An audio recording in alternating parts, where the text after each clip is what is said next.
Welcome to my YouTube channel. मेरे इस YouTube channel पर आप सभी लोगों का बहुत बहुत स्वागत है। सभी को एक साथ गुड मॉर्निंग और नमस्कार। तो लास्ट क्लास में मैंने आपको पीरियोडिक टेबल के बारे में बहुत अच्छे से समझा दिया था और जितने भी तत्व हैं, एलिमेंट्स हैं, उनको हमने किस प्रकार से क्लासिफाइड किया है उस पर हमने बहुत विधिवत तौर पर अच्छे से चर्चा कर ली थी। आई होप वो सारी चीज़ें आपको बहुत अच्छे से समझ में आ गई होंगी। तो आज की जो हमारी क्लास है उसमें हम उन्हीं तत्वों को किस तरीके से जमीन से निकालते हैं उस पर हम चर्चा करेंगे। सामान्यतः कहने की बात यह है कि जैसे हमने एलिमेंट्स को पढ़ा, तत्वों को पढ़ा कि भाई इतने तत्व हमारे इस संसार में मौजूद हैं, तो वो हमें मिले कैसे, तो उस पर हम चर्चा करेंगे। क्लियर है? पीरियोडिक टेबल को पढ़ने के साथ साथ सभी तत्वों को आपने अच्छे से रिवाइज कर लिया होगा। निश्चित तौर पर सभी के जो संकेत हैं, जो क्या है संकेत हैं जिससे हम उनको डिनोट करते हैं, वो आपको बहुत अच्छे से याद हो गए होंगे। नहीं हुए तो घबराने की कोई बात नहीं है, एकदम तनाव ना लें। धीरे धीरे चीजें होंगी और धीरे धीरे आपको सारी चीजें याद हो जाएंगी, है ना। क्योंकि मैं कोशिश करूंगा कि नाम बोलूं लेकिन साइन लिखूं, है ना, डिनोटेशन उसका लिखूं। तो जब साइन लिखूंगा तो आपको याद होगा। नाम में बोलूंगा, साइन लिखूंगा, जिससे दोनों ओर से आपको वो याद होगा। अगर आपको साइन पता है तो आप साइन लिखिए और नहीं पता है तो आप उसका पूरा नाम लिख लीजिए, है ना। अगर आप साइंस से हैं तो आपको ये चीजें नॉर्मल होंगी, लेकिन नहीं है तो आप उसका पूरा नाम लिखेंगे और साइन भी लिखेंगे ताकि आपको रिवीजन करते हुए वो याद हो जाए। ठीक है। तो जो तत्व हैं वो सामान्यतः हमें अयस्क और मिश्र धातु दो प्रकार से प्राप्त होते हैं। एक और प्रकार होता है मिश्रण, और एक और होता है आपका मिश्रण, और एक और होता है आपका क्या, खनिज। ये कुछ चीजें हैं, लेकिन मिश्रण और खनिज पर चर्चा हम नहीं करेंगे, क्योंकि मिश्रण और खनिज जो है ये मैं आपको पिछली क्लास में बता चुका हूं। ठीक है। मिश्र धातु भी आपको मैं बता चुका हूं, लेकिन यहां पर हम कुछ मिश्र धातुओं को पढ़ेंगे जो इंपॉर्टेंट हैं। अयस्क को भी मैं आपको बता चुका हूं, लेकिन अयस्क है क्या, है ना, कितने प्रकार के हैं मुख्यतः, उन पर हम यहां पर चर्चा करेंगे। ठीक है। तो जो जमीन से पदार्थ निकाला जाता है उसको क्या कहा जाता है, खनिज। खनिज क्या है? खनिज का अगर आप संधि विच्छेद करेंगे तो इसका अर्थ जो निकलता है वो निकलता है खोद कर निकाला गया पदार्थ। खोद कर निकाला गया पदार्थ क्या है? खनिज है। जमीन से आपने एक बहुत बड़ा पत्थर ले लिया, खोद कर निकाला, वो क्या हो गया? खनिज हो गया। वो क्या हो गया? खनिज हो गया। ठीक है। उस खनिज का जब आपने अध्ययन किया तो उसमें आपको पता चला कि बहुत सारी चीजें मिली हुई हैं। धातु भी है, अधातु भी है, उपधातु भी है, कुछ अशुद्धियां भी मिली हैं, कुछ मिट्टी के कण भी मिले हैं, कुछ धूल भी है, कुछ वाष्प भी है, कुछ ऑर्गन गैसें भी हैं, सब कुछ मिला है। दैट इज मिश्र धातु, दैट इज मिश्रण। वह क्या है? मिश्रण है, जिसमें कोई पता नहीं है, जिसमें सभी चीजें अनिश्चित हों, वो क्या है? मिश्रण है। बात समझ में आ रही है? जमीन से हमने कुछ भी निकाल लिया, वो खनिज है। जब उसका अध्ययन किया तो उसमें बहुत सारी चीजें मिली हुई हैं, बहुत सारी चीजें, अशुद्धि भी है, तत्व भी है, धातु भी है, सब कुछ है। वो क्या है? मिश्रण है, मिक्सचर है। सब चीजों का क्या है? मिक्सचर है। अब आप कहेंगे सर मिक्सचर और मिश्र धातु में अंतर क्या है? एक बात याद रखें, मिक्सचर जो है ये बहुत सारी चीजों का मिला हुआ होता है, लेकिन मिश्र धातु में शुद्ध पदार्थ होता है x प्लस वाई। एक x धातु होगी, एक y धातु होगी, केवल दो प्योर धातुएं होंगी, उसके अलावा तीसरी चीजें नहीं हो सकती। और मिश्रण में अनंत चीजें हो सकती हैं। बात क्लियर है? इसमें अशुद्धि भी होती है, लेकिन इसमें अशुद्धि तो छोड़ो, जैसे हाइड्रोजन और हीलियम का मिश्रण है तो उसमें कोई दूसरा तत्व नहीं आ सकता। कार्बन और जिंक का है तो उसमें कोई दूसरा तत्व नहीं आ सकता। केवल दो शुद्ध पदार्थ मिश्र धातु, बहुत सारी अनंत अशुद्धियां मिश्रण, और जो जमीन से बड़ा सा पत्थर निकला वो खनिज। क्लियर है? अब कुछ लोग को अयस्क में दिक्कत जाती है कि सर अयस्क क्या है? जब जमीन से हमने खनिज को खोदना प्रारंभ किया तो कई बार हमने बहुत बड़ा एक पदार्थ निकाला, खनिज हुआ, बहुत बड़ा पदार्थ निकाला, खनिज हुआ, उसका शोधन किया, बहुत सारे हमें तत्व मिलते गए। Hydrogen, lithium, sodium, potassium, ब्रोमियम, iron, chromite, cadmium, पारा, मरकरी, सोना, चांदी, यूरेनियम, थोरियम, बहुत सारी चीज़ें हमें मिलती रहीं। फिर हमने जब खनिज खोदा, फिर हमने खोदा, फिर हमने खोदा, हम उसको खनिज कहते रहे। फिर खनिज को हमने क्या किया, एक्सट्रैक्ट किया, निष्कर्षण किया, उसका शोधन किया। जब शोधन किया, बार बार शोधन किया, तब हमें ये पता चला कि हमने जो खोद कर इतना बड़ा पत्थर लिया था, इसमें से कुछ एक इतने प्रकार का अलग भाग मिलता रहा, अलग भाग इतना प्रकार का। देखो ये पत्थर है, इसमें क्या है, इसमें बहुत सारी अशुद्धियां हैं, यहां लिख देता हूं मैं, अशुद्धि हैं, यहां अशुद्धि हैं। लेकिन इतना भाग जो मिला, मान लो ये सफेद कलर का है, मान लो ये सफेद कलर का मिल रहा है। फिर हमने खनिज का बड़ा सा पत्थर को निकाला, फिर इसमें हमें कुछ मिला, फिर बड़ा सा पत्थर निकाला, फिर उसमें कुछ नहीं मिला। तो इससे वैज्ञानिकों ने यह अध्ययन किया कि यार इसमें कुछ फिक्स चीज होती है। क्या होती है, फिक्स चीज होती है। और इस खनिज के बड़े से भाग में से एक छोटा सा भाग ऐसा होता है जिससे हमेशा एक फिक्स चीज मिलती है, जिससे हमेशा एक क्या मिलती है, फिक्स चीज मिलती है। उसी फिक्स चीज का एक नाम दे दिया, उसी फिक्स चीज का एक नाम दे दिया, और उससे निकलने वाला जो तत्व है उसको भी फिक्स कर दिया। जैसे मान लो ये पूरा खनिज मिला, ये पूरा क्या है, खनिज है, लेकिन इतना भाग एक अलग से मिल रहा था, इसको नाम दे दिया सिनेबार। क्या नाम दे दिया, सिनेबार। कि भाई जब सफेद सा पदार्थ निकलेगा तो इतना भाग सिनेबार कहलाएगा। और इस सिनेबार का जब आप शोधन करोगे तो उसमें से हमेशा फिक्स है, पारा ही मिलेगा। शुद्ध तत्व क्या मिलेगा, पारा भी मिलेगा। तो पारा का जो अयस्क है वो क्या हो गया, सिनेबार हो गया। और सिनेबार कहां से मिला, जमीन से। और जमीन से जब खोदा गया तो वो क्या था, खनिज था। बात क्लियर है। सिंपल और आसान भाषा में कहें तो खनिज और शुद्ध तत्व, प्योर एलिमेंट, खनिज और एलिमेंट के बीच की जो अवस्था है वो अयस्क है। बीच की अवस्था क्या है, अयस्क है। और अयस्क में ये फिक्स होता है कि इस अयस्क के यही मिलेगा। जैसे मैं कहूं कि मानव के शरीर से कोशिका ही मिलेगी, वस्तुओं के टुकड़े करने से परमाणु ही मिलेगा। बात समझ में आ रही है, बात समझ में आ रही है। तो फिक्स रहता है। तो बीच की अवस्था क्या हो गई, अयस्क हो गई। तो जमीन से कुछ निकाला, वो क्या है, खनिज है, और उसमें एक फिक्स जो है वो अयस्क है। और उसी अयस्क से बस वही तत्व मिलता है और कुछ नहीं। खनिज से कोई क्वेश्चन नहीं आता, मिश्रण से कोई क्वेश्चन नहीं आता, है ना, ज्यादा करके मिश्रण से और खनिज से क्वेश्चन नहीं आता। और आपका क्या बताया मैंने, हाँ, अयस्क से और मिश्र धातुओं से क्वेश्चन आते हैं। अयस्क हमें जमीन से बाय डिफॉल्ट प्राकृतिक प्राप्त होते हैं। ये क्वेश्चन भी बन सकता है कि प्राकृतिक प्रकार से हमें कौन सी चीज मिलती है। तो एक बात याद रखना, मिश्र धातु कभी प्राकृतिक आधार पर नहीं मिलती, इसको बनाया जाता है। कैसे बनाते हैं, जमीन से आपने निकाला मैग्नेटाइट, खनिज निकाला, क्या खनिज निकाला, उसमें से देखो, समझना, ध्यान से सुनो बिल्कुल। जमीन से खनिज निकाला, खनिज का आधा भाग एक अयस्क मिला, उस अयस्क का नाम था मैग्नेटाइट। मैग्नेटाइट अयस्क को और शुद्ध किया तो उससे मिल गया लोहा। उससे क्या मिल गया, लोहा। फिर आपने खनिज निकाला, उसका आधा भाग सिनेबार था। सिनेबार अयस्क को प्यूरिफायर किया, उसमें से आपको पारा मिला। उसमें से क्या मिला, पारा मिला। और एक से क्या मिला, आयरन मिला। ये प्योर है, ये प्योर है, दोनों को मिला दिया, दैट इज मिश्र धातु। क्लियर है, समझ में आ गया, ठीक है। नहीं आया तो फिर से वीडियो देख लेना, नोट्स बना लेना, आपको बिल्कुल क्लियर हो जाएगा।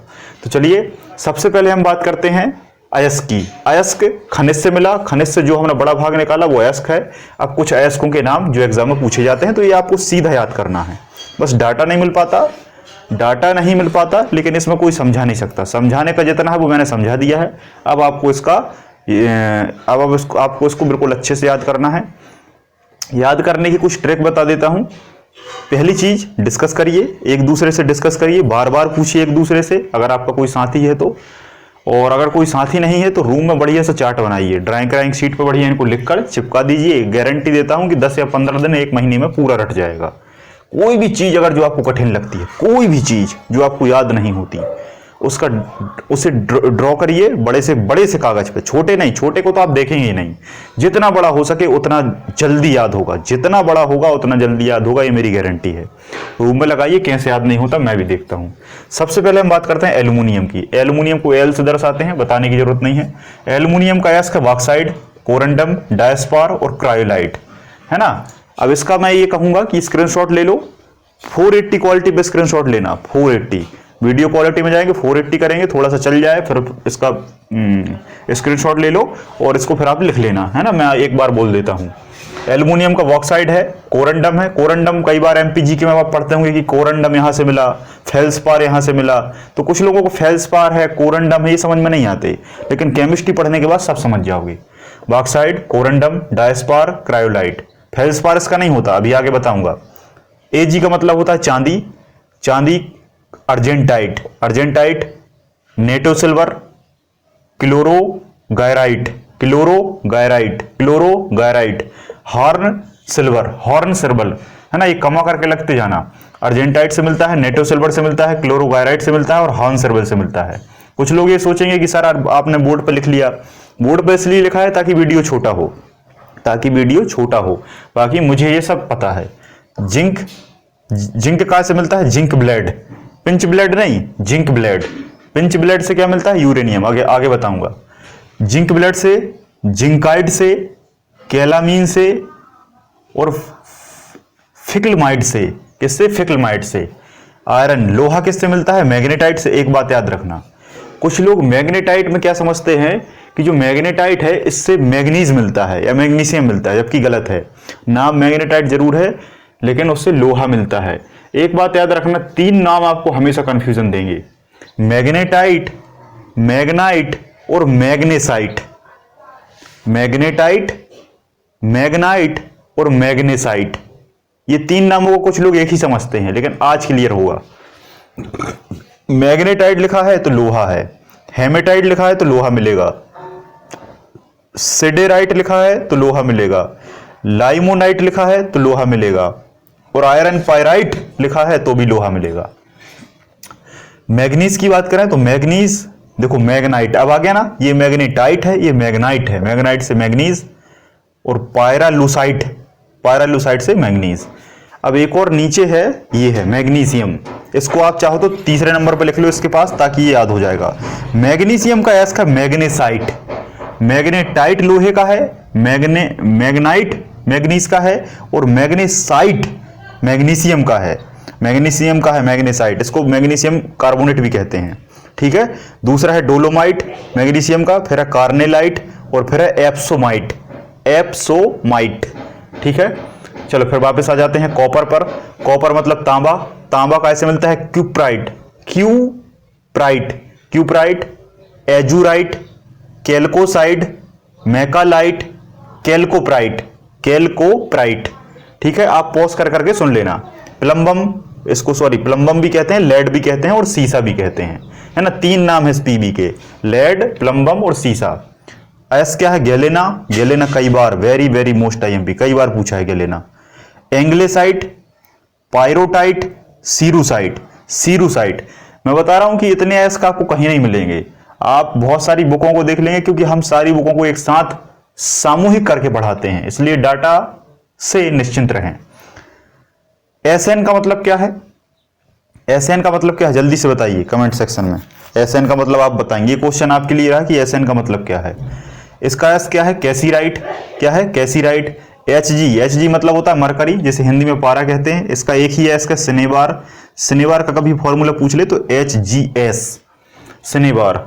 सोडियम की बात करें तो सोडियम बोरेक्स से मिलता है, बोरेक्स किससे मिलता है? बोरेक्स। बोरेक्स को हिंदी में सुहागा भी कहते हैं, बोरेक्स को हिंदी में सुहागा भी कहा जाता है। दूसरा है इसका soda S, soda S, S का मतलब होता है राख, है ना। तो सोडे की राख से भी सोडियम मिल जाता है, सोडियम कार्बोनेट से तो सोडियम मिलेगा ही, और सोडियम क्लोराइड से भी सोडियम मिल जाएगा, और वॉशिंग सोडा जो होता है धोने वाला सोडा, वॉशिंग सोडा से भी सोडियम मिल जाएगा। पोटेशियम, पोटेशियम क्लोराइड से मिल जाएगा। Calcium sorry potassium, potassium chloride से मिल जाएगा, पोटेशियम कार्बोनेट से मिल जाएगा और पोटेशियम नाइट्रेट से मिल जाएगा, पोटेशियम नाइट्रेट से मिल जाएगा। कैल्शियम किससे मिलेगा? कैल्शियम कार्बोनेट से मिलेगा। कैल्शियम कार्बोनेट को हिंदी में संगमरमर कहते हैं, जिससे ताजमहल बना है है ना, जो कि उस्ताद ईसा और उस्ताद अहमद लाहौरी ने ताजमहल के शाहजहां के कहने पर बनवाया था। कैल्शियम कार्बोनेट से मिलेगा, इसको हिंदी में संगमरमर कहते हैं। जिप्सम से भी मिल सकता है। फेल्सपार, ये आ गया फेल्सपार। फेल्सपार का फॉर्मूला पूछे तो calcium fluoride, CaF, calcium fluoride से ही फेल्सपार बना है। तो फेल्सपार कई बार MPGK में आपको मिला होगा। चलो बताइए, फेल्सपार का उत्पादन मध्य प्रदेश में सबसे ज्यादा कहाँ होता है, बताओ जल्दी से। कैल्शियम मिल जाएगा इससे। और फास्फोराइट, फास्फोराइट। क्रोमियम की बात करें तो आयरन क्रोमाइड। देखो आयरन क्रोमाइड लिखा है ना, कुछ लोग इसमें लोहा मार देते हैं। ये आयरन क्रोमाइड है तो लोहा मिलेगा, नहीं, क्रोमाइड लगा है तो क्रोमियम मिलेगा, लोहे को अलग कर देंगे। फॉर्मूला ये है FeCr2O4। लेकिन फॉर्मूले कभी याद नहीं करना, आपको कभी नहीं पूछेगा। मैग्नीशियम, मैग्नेसाइट, ये तो लिख लिया आपने, अभी बता दी मैंने। Sb है ना, एसबी को कहा जाता है एंटीमनी। Sb का नाम क्या है, अगर Sb का नाम आपको नहीं पता तो आप एंटीमनी लिख लेंगे। एंटीमनी को हिंदी में सुरमा कहते हैं। एंटीमनी को हिंदी में सुरमा कहते हैं। जिस प्रकार से आयरन को लोहा कहा जाता है, कॉपर को तांबा कहा जाता है। कॉपर इंग्लिश है, तांबा हिंदी है। मरकरी को पारा कहा जाता है, वैसे ही एंटीमनी को सुरमा कहा जाता है, जिसका अयस्क है स्टिबनाइट, स्टिबनाइट। टाइटेनियम का इल्मेनाइट, इल्मेनाइट। यूरेनियम का पिंच ब्लेड, यूरेनियम का पिंच ब्लेड, यूरेनियम का पिंच ब्लेड। यूरेनियम का परमाणु क्रमांक होता है 92, है ना, यूरेनियम का परमाणु क्रमांक 92 होता है। और ये आपके डी ब्लॉक एलिमेंट में आता है। और यूरेनियम की खोज कई बार पूछा जाता है तो आप लगाएंगे पैलीगाट। ये कई बार पूछा है, ये कई बार पूछा है कि यूरेनियम की खोज किसने की, तो पैलीगाट के द्वारा की गई थी। और अयस्क क्या है, पिंच ब्लेड है। दोनों में कंफ्यूज मत होना, ये पैलीगाट खोज करता है और पिंच ब्लेड इसका अयस्क है। थोरियम का अयस्क है, थोरियम का अयस्क है मोनोजाइट। थोरियम का अयस्क क्या है, मोनोजाइट। थोरियम का अयस्क क्या है, मोनोजाइट। चलो बस इतने अयस्क पर्याप्त हैं। अयस्क को इंग्लिश में ओर कहा जाता है ना, ORE यहाँ लिखा हुआ है, ORES, ओर्स, ओर्स कहा जाता है अयस्क को। और इतने अयस्क आपने याद कर लिए तो आपका कभी भी अयस्क से क्वेश्चन बाहर नहीं जा सकता। ठीक है, अब इस अयस्क से हमें ये सब चीजें मिल गई। इन अयस्कों से, इन अयस्कों में एक बात याद रखना कि शुद्ध तत्व प्लस अशुद्धि है। अयस्क में क्या है, शुद्ध प्लस अशुद्धि है। इस अशुद्धि को अलग कर दिया, इस तत्व को प्राप्त कर लिया। और शुद्ध तत्व क्या है, ये हैं, ये शुद्ध तत्व हैं। अब इनमें से किन्हीं भी दो तत्वों को उठा लो और उन्हें जोड़ दो, उन्हें क्या कर दो, जोड़ दो, दैट इज मिश्र धातु। क्लियर है। तीन तत्वों को भी कभी कभी रेयरलेस्ट जोड़ लिया जाता है, दैट इज मिश्र धातु। मिश्र धातु का मतलब है, ब्रैकेट में लिख लो, शुद्ध तत्वों का मिश्रण। शुद्ध तत्वों का मिश्रण मिश्र धातु है, और शुद्ध और अशुद्धियों का मिश्रण मिश्रण है। सबसे पहला आता है पीतल। पीतल और कांसा, ये दोनों एग्जाम में बहुत पूछे जाते हैं। पीतल और कांसा एग्जाम में बहुत पूछे जाते हैं और बच्चे यही गलती कर देते हैं, यही गलती कर देते हैं। लेकिन आज के बाद गलती नहीं होगी, क्योंकि मैं आपको एक बहुत बढ़िया ट्रिक दूंगा और उससे आपको एक बार में याद हो जाएगा। ठीक है, पीतल को आप कैसे रखोगे, पीतल, पीतल को आप कैसे रखोगे, घर में आपके पिताजी तो होंगे ही, बस पिताजी। पीतल कभी भी लिखा है तो पिताजी याद कर लेना। फिर आप कहोगे कैसे, तो पिताजी, पी से क्या हो जाएगा, पीतल हो जाएगा। ठीक है, ट्रिक है ये। ता से क्या हो जाएगा, तांबा। और जा से क्या हो जाएगा, जिंक। जिंक को ही जस्ता भी कह देते हैं हिंदी में, सामान्य भाषा में। तो आंसर क्या आया कि तांबा प्लस जिंक इक्वल टू पीतल। यही ये लिखा है, पीतल बराबर कॉपर। देखो Cu का मतलब होता है कॉपर इंग्लिश में, हिंदी में तांबा। ठीक है, और जिंक का मतलब क्या होता है, जिंक का मतलब होता है जस्ता। ठीक है, तो कॉपर, यहां में साइन लिख दिए मैंने। आपको अगर साइन में दिक्कत है तो आप पूरा नाम भी लिख सकते हैं, लेकिन साइन भी ऑप्शन में आ सकता है। Copper plus zinc equal to क्या बनता है, पीतल। पीतल को इंग्लिश में कहा जाता है ब्रॉस। एक बात याद रखना, इसको ब्रॉस कहते हैं, इसको ब्रॉन्ज कहते हैं, है ना। कहते हैं कांस्य पदक, बैडमिंटन में कांस्य पदक मिला, है ना, ओलंपिक में कांस्य पदक मिला, तो कांस्य पदक क्या होता है, ब्रॉन्ज मेडल, ब्रॉन्ज मेडल। और ये होता है ब्रास, है ना, ये क्या होता है, ब्रास। ब्रास मेडल कभी नहीं दिया जाता, है ना। ब्रॉन्ज मेडल, सिल्वर मेडल मतलब चांदी का, और गोल्ड मेडल मतलब सोने का। तो ये आपको याद हो चुका है। इस पीतल से क्या बनते हैं, बर्तन। साइड में लिख लो यूजेस, यूजेस भी कभी कभी पूछ लेता है, बर्तन, ये तो आप जानते हैं। खैर, अब आ गया कांसा। कांसा भी याद नहीं होता। कांसा, कांसा में का क्या है, का से हो गया कॉपर, और सा क्या है, सा से हो गया एसएन। सा से क्या हो गया, एसएन। ठीक है, एसएन। Sn क्या है? Sn क्या है ये मुझे बताओ जल्दी से। Sn क्या है? मैंने पूछा है आपसे, Sn बताओ क्या है? Sn बताओ जल्दी से। तो का से क्या हो जाएगा? कॉपर, और सा से क्या हो जाएगा? सा से ये पहला सा है ना, पहला सा है तो ये सा हो जाएगा। इससे आपको याद रहेगा कांसा कॉपर प्लस Sn। एक बात याद रखना, कभी कभी परसेंटेज तो खैर नहीं पूछेगा, है ना, पीतल का बस परसेंटेज पूछ लेगा तो 70 प्लस 30, और इसका होता है 90 प्लस 10%। ठीक है, क्योंकि कॉपर प्लस जिंक बहुत सारी चीजों में होता है। अभी तक आपने कॉपर प्लस जिंक केवल पीतल में पढ़ा होगा, लेकिन आज मैं आपको बताऊंगा कि कॉपर प्लस जिंक और किन किन चीजों में होता है। ठीक है, तो कॉपर प्लस जिंक कांसा बता दिया। ठीक है, इसके बर्तन बनते हैं, सिक्के भी बनते हैं। जर्मन सिल्वर, जर्मन सिल्वर, एक बात याद रखना कि जर्मन जो सिल्वर है इसमें सिल्वर नहीं होता, ये सबसे बड़ी चीज है। 3 ऑप्शन में सिल्वर रहते हैं या एक ऑप्शन में सिल्वर देता है, बच्चे लगा के वो ही आ जाता है, जबकि जर्मन सिल्वर नाम है और सिल्वर उसमें है ही नहीं है। देखो कितनी बड़ी बात है। इसका मतलब ये है कि जर्मन में एक अलग से पदार्थ मिलता है, अलग से पदार्थ मिलता है जिसका व्यवहार या जिसके गुण सिल्वर से मिलते जुलते हैं, इसलिए इसका नाम क्या दे दिया? German silver. तो जर्मन सिल्वर किन किन का मिश्रण है? कॉपर, जिंक और निकिल। कॉपर, जिंक और निकिल, तांबा, जस्ता और निकिल, ये तीनों को मिला देंगे जर्मन सिल्वर बन जाएगा। बर्तन बनते हैं इससे। Gun metal, gun metal, gun metal copper, zinc और Sn। कॉपर, जिंक और Sn। ठीक है, जल्दी से नोट करो, जल्दी से नोट करो। Copper, zinc, Sn। ठीक है, इससे क्या बनता है? Gun metal. तो कॉपर क्या हो गया? तांबा हो गया, जिंक क्या हो गया? जस्ता हो गया, और S क्या हो गया? टिन हो गया। ठीक है, इन तीनों चीजों को मिला देंगे तो क्या बन जाएगा? Gun metal. गन मेटल से क्या बनेगा? गन बनाई जाएंगी और तोप बनाए। गन का ऊपर का देखो, एक बात याद रखना, गन मेटल से गोली नहीं बनती, बंदूक का ऊपरी ढांचा और तोप का ऊपरी ढांचा गन मेटल से बनता है। कॉपर, जिंक और टिन, है ना, Sn का मतलब होता है tin. Delta metal, delta metal, delta metal, ये पहली बार आपने सुना होगा। डेल्टा मेटल, मुंज मेटल, डच मेटल, रोज मेटल, मोनिल मेटल, ये सब आप पहली बार सुनेंगे। डेल्टा मेटल कॉपर, जिंक और आयरन। कॉपर, तांबा, जस्ता और लोहा। तांबा, जस्ता, लोहा, तांबा, जस्ता, लोहा, क्या बनते हैं इससे? बेयरिंग। आज आपको पहली बार पता चला होगा कि बेयरिंग कैसे बनते हैं। अब आप घर में बताना कि बेयरिंग, पूछना आप किसी भी से कि बेयरिंग किससे बनते हैं, तो बेयरिंग बनते हैं डेल्टा मेटल से। डेल्टा मेटल से। डेल्टा इस तरीके से बनता है ना, इस तरीके से गिरता है, तो यहाँ क्या हो रहा है? मूव हो रहा है, घूम रहा है, और इस तरीके से ये बेयरिंग है। ठीक है, बेयरिंग का काम कर रहा है। मुंज मेटल, कॉपर, जिंक, देखो इसमें भी कॉपर जिंक है, ये समस्या बन गई, ये समस्या बन गई, इसलिए मैंने इसमें परसेंटेज लिखा है। जब कॉपर 70% होगा और जिंक 30% होगा, दैट इज पीतल।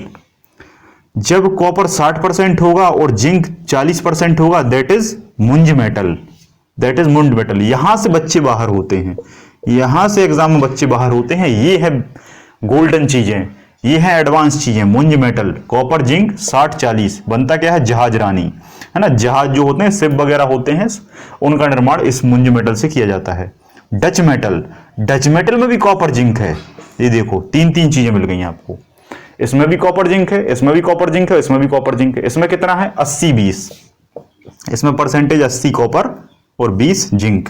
क्या बन गया आपका? Dutch metal. और इसी डच मेटल से हम क्या कहते हैं? गिलट, है ना, क्या कहते हैं? गिलट, कहते हैं ना गिलट के आभूषण है। तो सस्ते आभूषण किससे बनते हैं? डच मेटल से।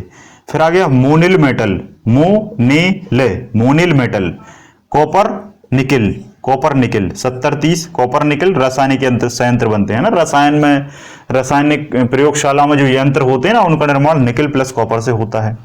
Very very very most IMP, duralumin, duralumin, duralumin को अच्छे से लिख लो। एल्युमिनियम इसमें होता है 95% और बाकी कुछ छोटे छोटे तत्व मिलते हैं। एल्युमिनियम, कॉपर, मैग्नीशियम और मैग्नीज। एल्युमिनियम, तांबा, मैग्नीशियम और मैग्नीज, ये सब मिल जाएंगे तो क्या बोलेगा? ड्यूरेलुमिन। अब घर में मम्मी से पूछना कि मम्मी कुकर काय का बनता है? कुकर का जो ऊपर लोहे का इतना कठिन है, इसके अंदर इतना ताप हो जाता है, लेकिन कुकर का जो लोहा है वो कभी पिघलता नहीं है। तो एक बात याद रखना कि कुकर में लोहा कभी नहीं होता, है ना, ये बात कुछ लोग जानते ही नहीं है कि कुकर में लोहा नहीं होता।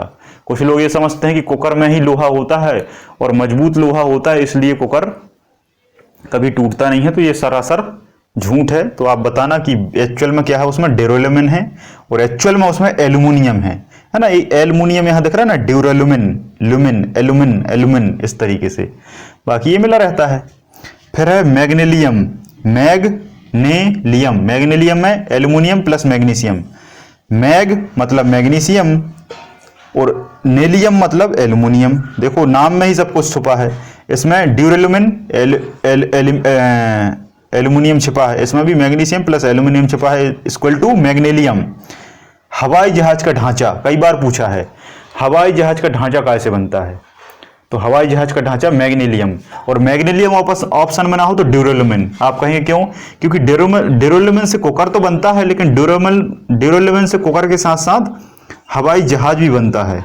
हवाई जहाज का ऊपर का भाग बनता है ड्यूरेलुमिन से, और नीचे का जो ढांचा है वो बनता है मैग्नीलियम से। किससे? मैग्नीलियम से। इसमें कभी भी आपको दो ऑप्शन नहीं मिलेंगे, या तो ये मिलेगा, अधिकांश तौर पर यही रहा है अभी तक कि जो जितने क्वेश्चन आए हैं। कई बार पूछा है कि हवाई जहाज किससे बनता है, तो ड्यूरेलुमिन, लेकिन ये ना हो तो मैग्नीलियम। और सेकंड लास्ट है आपका सोल्डर, है ना। बच्चे याद कर लेते हैं कि सोल्डर का सोल्डर सोल्डर सोल्डर, लेकिन सोल्डर एक कंधा नहीं है। एक्चुअल में सोल्डर क्या है? फ्यूज है। ये क्या है? फ्यूज है ना। जो आपकी टीवी और बहुत सारे इलेक्ट्रॉनिक एपरेटस होते हैं, उनमें जो फ्यूज वायर डलता है, वो फ्यूज वायर जिस चीज का बना होता है उसको सोल्डर इंग्लिश में कहा जाता है। और अब व्यापम हिंदी में लिख के देता है टांका। क्या लिख के देता है? टका। टका भी लिखा रहता है, टांका भी लिखा रहता है। तो एक्चुअल में वो क्या है? टांका है ना। एक वायर से दूसरे वायर के टांके को जोड़ देना। तो सोल्डर इंग्लिश में, हिंदी में लिखा जाए तो घबराना मत, टांका, है ना। और इसमें क्या क्या बनता है? Lead, lead plus tin. अब देखो कितने प्रकार से लिखा आ सकता है।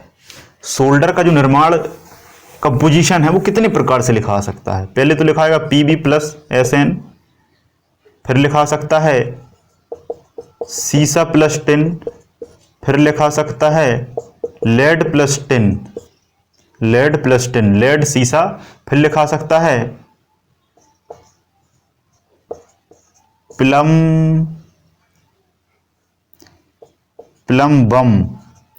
Plumbum plus tin. इतने 4 प्रकार से लिखा सकता है जो आपको कहीं नहीं मिलेगा। इतने ये लिखा सकता है, ये लिखा सकता है, ये लिखा सकता है, ये लिखा सकता है। सीसा भी सीख कहते हैं, लेड भी सीख कहते हैं, प्लम्बम भी सीख कहते हैं, पीबी भी सीख कहते हैं। तो प्लम्बम और एसएन मिला दोगे किस रेशियो में? 30% रहेगा प्लम्बम और 67% रहेगा टिन एसएन। और क्या बन जाएगा? फ्यूज तार। क्या बन जाएगा? फ्यूज तार।